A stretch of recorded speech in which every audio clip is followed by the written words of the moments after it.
Studybell, belajar daring lewat YouTube. Belajar menyenangkan mengenai rangkuman materi, pembahasan materi, kumpulan soal, informasi pendidikan.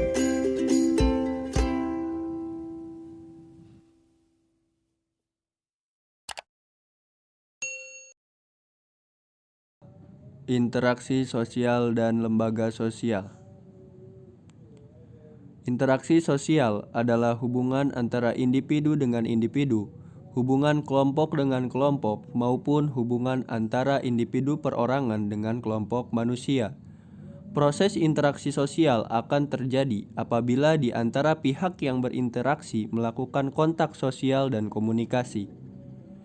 Ciri-ciri interaksi sosial: jumlah pelakunya lebih dari seorang, adanya hubungan timbal balik, adanya komunikasi antar pelaku, dan yang terakhir, adanya suatu tujuan tertentu.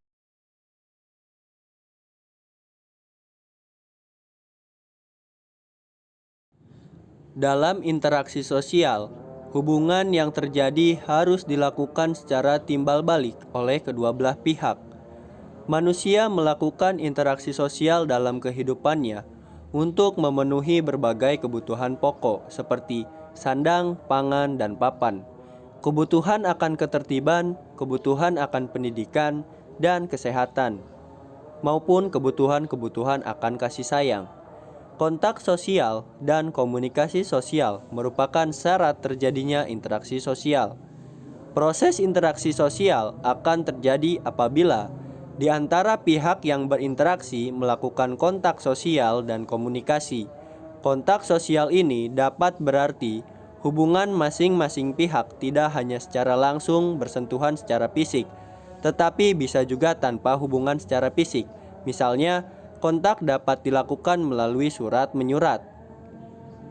Komunikasi merupakan proses penyampaian pesan dari seseorang kepada orang lain yang dilakukan secara langsung maupun melalui alat bantu agar orang lain memberi tanggapan atau memberi respons.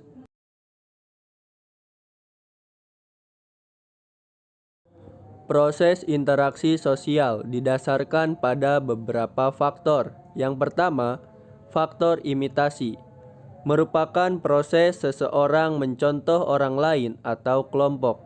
Contohnya, seorang anak perempuan bermain masak-masakan karena melihat ibunya pada saat memasak di dapur. Kedua, faktor sugesti merupakan pengaruh yang dapat menggerakkan hati orang. Contohnya, seorang pasien yang akan berobat ke seorang dokter.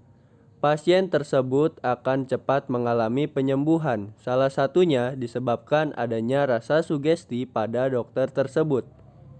Yang ketiga, ada faktor identifikasi, merupakan kecenderungan atau keinginan-keinginan dalam diri seseorang untuk menjadi sama dengan orang lain. Contohnya, seorang anak yang mengidolakan pemain bola, sehingga semua tingkah laku idolanya akan dilakukan. Keempat, ada faktor simpati. Faktor simpati merupakan kemampuan untuk merasakan diri seolah-olah dalam keadaan orang lain dan ikut merasakan apa yang dilakukan, dialami, atau diderita orang lain. Contohnya, pada saat ada tetangga kita yang tertimpa musibah, maka kita ikut merasakan kesedihannya dan berusaha membantunya.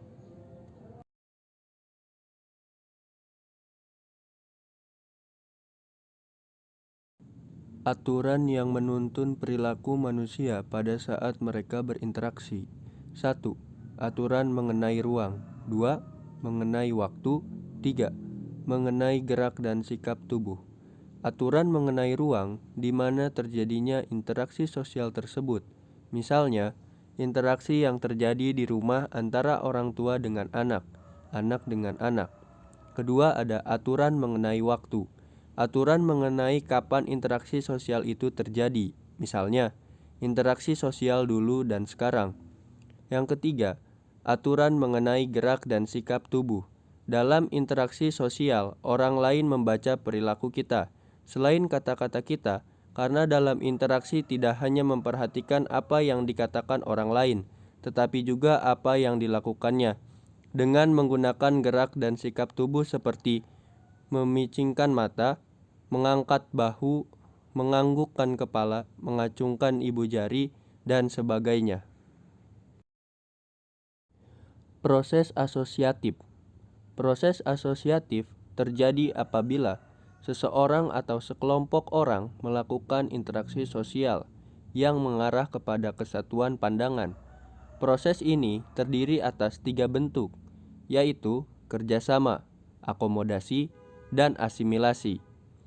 Kerjasama adalah sebagai suatu usaha bersama antara orang perorangan atau kelompok manusia untuk mencapai satu atau beberapa tujuan bersama. Akomodasi adalah usaha-usaha manusia untuk meredakan suatu pertentangan, yaitu usaha-usaha untuk mencapai kestabilan. Yang terakhir ada asimilasi, yaitu cara-cara bersikap dan bertingkah laku dalam menghadapi perbedaan untuk mencapai kesatuan dalam pikiran dan tindakan.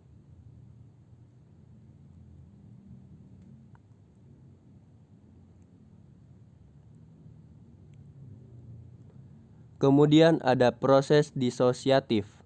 Proses disosiatif terjadi apabila seseorang atau sekelompok orang melakukan interaksi sosial yang mengarah pada konflik dan merenggangkan solidaritas kelompok. Proses ini terdiri atas 3 bentuk, yaitu kompetisi, kontravensi, dan pertentangan. Kompetisi adalah suatu proses individu atau kelompok yang bersaing untuk mencari keuntungan melalui bidang-bidang kehidupan tertentu. Kontravensi adalah sikap mental yang tersembunyi terhadap orang lain atau terhadap unsur-unsur kebudayaan suatu golongan tertentu. Kemudian ada pertentangan. Pertentangan atau konflik adalah suatu proses di mana individu atau kelompok berusaha untuk memenuhi tujuannya dengan jalan menentang pihak lawan yang disertai dengan ancaman dan kekerasan.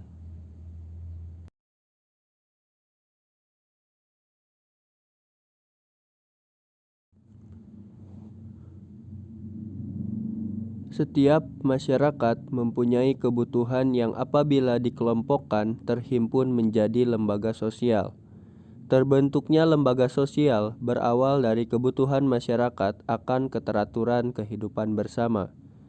Terbentuknya lembaga sosial berawal dari individu sebagai makhluk sosial tidak mampu untuk hidup sendiri. Mereka saling membutuhkan, sehingga timbul aturan-aturan yang disebut dengan norma kemasyarakatan. Norma merupakan aturan atau kaidah yang menjadi pedoman tingkah laku. Norma memberitahu kalau perilaku kita itu benar atau salah. Pada awalnya, norma-norma tersebut terbentuk secara tidak sengaja berdasarkan kebutuhan manusia. Namun, lama-kelamaan norma-norma tersebut dibuat secara sadar.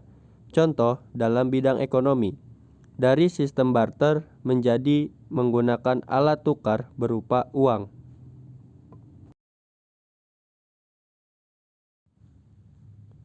Sistem norma atau aturan-aturan yang dapat dikategorikan sebagai lembaga sosial harus memiliki syarat sebagai berikut. Sebagian besar anggota masyarakat menerima norma tersebut. Norma tersebut menjiwai seluruh warga dalam sistem sosial. Dan yang terakhir, norma tersebut mempunyai sanksi yang mengikat setiap anggota masyarakat. Di dalam masyarakat dikenal ada 4 tingkatan norma, yaitu cara atau usage, lalu ada kebiasaan atau folkways, lalu ada tata kelakuan atau mores, dan adat istiadat atau custom.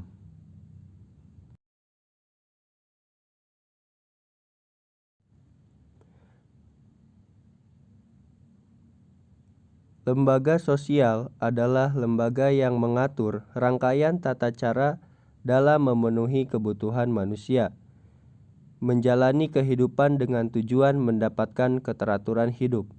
Fungsi lembaga sosial secara umum: 1. Satu, memberikan pedoman pada anggota-anggota masyarakat. Lalu, menjaga keutuhan masyarakat yang bersangkutan, memberikan pedoman kepada masyarakat untuk mengadakan sistem pengendalian sosial atau kontrol sosial. Jenis-jenis lembaga sosial yaitu lembaga keluarga, lembaga pendidikan, lembaga ekonomi, lembaga politik, dan lembaga agama. Oke semuanya, untuk materi di video kali ini sudah selesai, dan jangan lupa untuk subscribe channel Study Bell agar saya semangat lagi untuk membuat video-video mengenai informasi pembelajaran daring melalui YouTube Study Bell. Dan jangan lupa like and share.